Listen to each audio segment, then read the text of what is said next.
Yes, thank you. It's all yours, Mark. Good timing, Mark. Mark,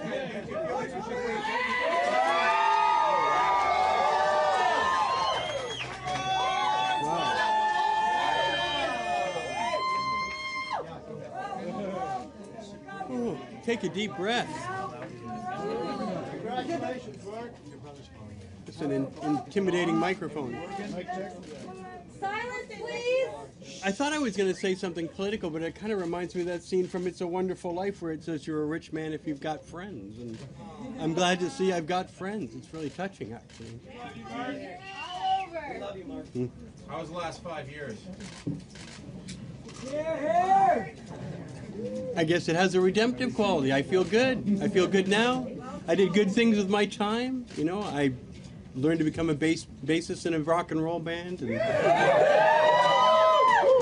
And I do not look very rock and roll, you know, so it's nice. Yeah, there you go. And I read an extensive amount, and I kept my mind agile. And like I've always pointed out, it's every inmate, all the inmates were kind to me. I never heard an unkind word said to me in 4.5 years, which I can't say out in the free world. In the free world, people abuse you all like crazy on social media and all that.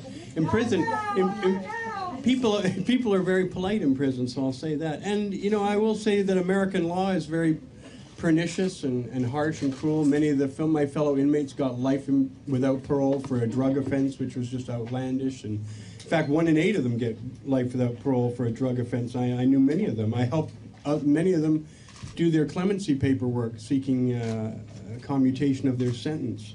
And I was stunned at how draconian the laws in the United States are. Now that you're out, do you recognize the pot landscape? It's drastically different, right? Well, now, funny that you should say that. I know nothing of the pot landscape in Canada, other than that the political events have shown that we've got legal pot in Colorado and Washington. We're about to have it in Washington, D.C., Alaska, and Oregon. Yeah, excellent. But Thank you, Mark. and there is progress, but I will say this, you know, the last time I was in Windsor was when pot was legal very briefly in 2003, and I think the Windsor police station must be nearby, and 300 people and I smoked a big, huge 1-ounce, 12-inch joint.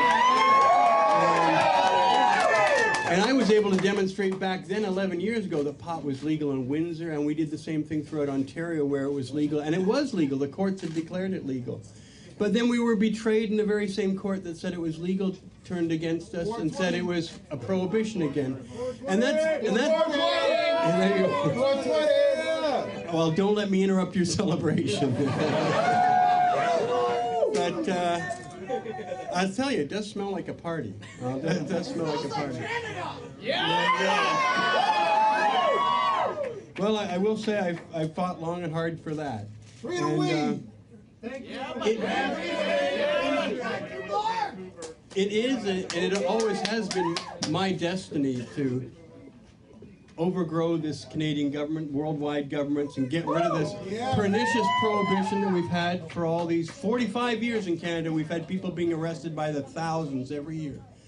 That's a long time for an injustice to go on in a democratic country. It's almost implausible or impossible to conceive that 2 million Canadians in the last 45 years have been arrested for marijuana possession largely, but production, sale, you name it, and the occasional person for selling seeds. And, you know, and we've been lied to by every political entity and institution of this democratic country.